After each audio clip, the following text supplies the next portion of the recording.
ভাঙছে নদী তীর, বিলীন হচ্ছে জনপদ।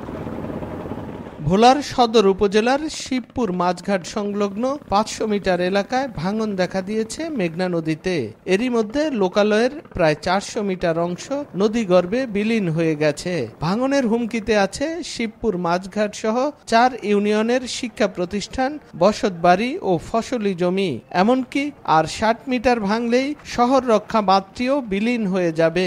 স্থায়ী টেকসই বেড়িবাঁধ নির্মাণে সম্প্রতি নানা কর্মসূচি পালন করেছেন এলাকাবাসী। যদি এভাবে ভাঙতে থাকে তাহলে আমাদের এই শিবপুর তথা ভোলা একদম বিলীন হওয়ার পথে। বেড়িবাঁধ যদি এটা ছুটে যায়, ছুটে গেলে ভোলা সদর ডিসি অফিস টফিস যাওয়ার মধ্যে সম্পূর্ণ অফিস ডুবতে থাকবো।